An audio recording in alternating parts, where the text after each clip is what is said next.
Hello বন্ধুরা, আপনারা সবাই কেমন আছেন? আশা করব আপনারা সবাই খুবই ভালো আছেন। আজকে আমি আপনাদের ঠাকুরবাড়ির স্টাইলে বেগুন পোস্ত ঠিক বাড়িতে কিভাবে রান্না করবেন তা করে দেখাবো। এই বেগুন পোস্ত আপনারা বাড়িতে খুব ইজিলি বানিয়ে নিতে পারবেন। আপনাদের সবাইকে বাংলা ট্রেডিশন কিচেনে স্বাগত। বেগুন পোস্ত বানানোর জন্য আমি এখানে দুটো বড় সাইজের বেগুন নিয়ে নিয়েছি। বেগুনের কিন্তু আমরা ডাঁঠিগুলো কাটবো না, ডাঁঠি সমেত বেগুন প্রথমে হাফ করে নেব, তারপর আবার আমরা হাফ করব। মোট টোটাল আমরা 4 পিস করে নেব।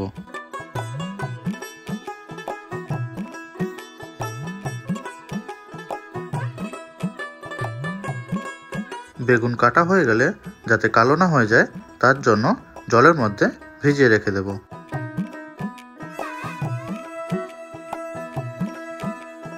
পোস্ত বাটার জন্য আমি এখানে 25 গ্রাম পোস্ত নিয়েছি।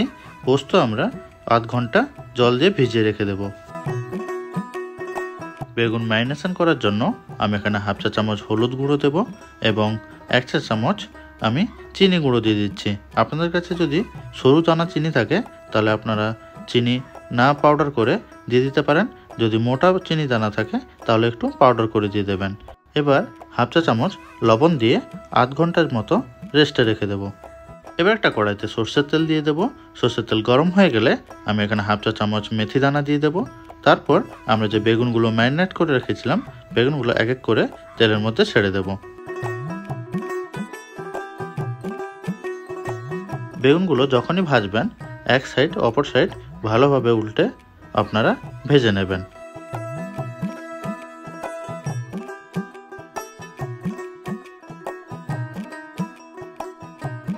বেগুনগুলো ঠিক এইরকম লাল করে ভাজা হয়ে গেলে আমরা একটা পাত্রে তুলে রাখবো।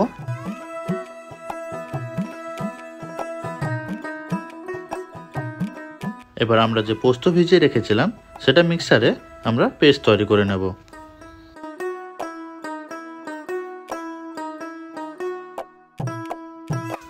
মিক্সারে যখনই পোস্ত বাটবেন দেখবেন যাতে একদম মিহি পেস্ট বাটা হয়। এবার কড়াইতে তেল গরম হয়ে গেলে 1 চুটকি কালো জিরে দিয়ে দেব, 2টো শুকনো লঙ্কা এবং 1 চা চামচ আমরা রসুন দিয়ে দেব।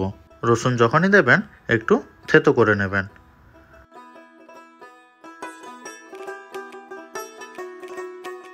রসুনের কাঁচা গন্ধ চলে গেলে আমরা যে পোস্ত বেটে রেখেছিলাম সেই পোস্ত বাটা এর মধ্যে পুরোটাই দিয়ে দেব এবং অল্প পরিমাণ জল দিয়ে দেব, যে ভালো করে পোস্ত বাটা আমরা কষিয়ে নেব।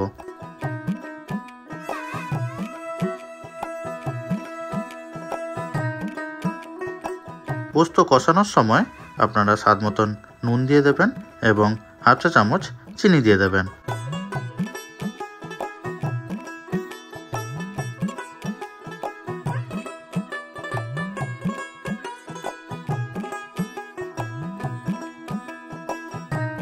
পোস্ত কষাতে কষাতে যখন দেখবেন তেল ছেড়ে দিয়েছে সেই সময় আপনারা ঝালের জন্য 4টে কাঁচা লঙ্কা দিয়ে দেবেন এবং অল্প পরিমাণ আপনারা জল দিয়ে দেবেন। পোস্তের গ্রেভি আমাদের পারফেক্টলি তৈরি হয়ে গেছে। এবার আমরা যে বেগুনগুলো ভেজে রেখেছিলাম সেই বেগুনগুলো এক এক করে এর মধ্যে দিয়ে দেব। বেগুনগুলো বেশি নাড়াচাড়া করবেন না, তাহলে কিন্তু বেগুনগুলো ঘেঁটে যেতে পারে। উপর থেকে আমি কাঁচা সরষের তেল ছড়িয়ে দেব এবং আমি আগে থেকে পেঁয়াজ ভেজে রেখেছিলাম। স্বাদ বাড়ানোর জন্য আমি এখানে ভাজা পেঁয়াজ অল্প পরিমাণ দিয়ে দেব। এবার কিন্তু আমাদের পারফেক্টলি ঠাকুরবাড়ির স্টাইলে বেগুন পোস্ত তৈরি হয়ে গেছে। এই বেগুন পোস্ত আপনারা গরম ভাতের সঙ্গে খেয়ে দেখবেন, খুবই দারুণ লাগে। আজকের মতন এখানেই আমি ভিডিওটা শেষ করছি। আপনাদের ভিডিওটা ভালো লাগে থাকলে আপনারা অবশ্যই লাইক করবেন এবং বাড়িতে এই রেসিপিটি অবশ্যই বানিয়ে খাবেন। আপনারা সবাই ভালো থাকবেন, সুস্থ থাকবেন।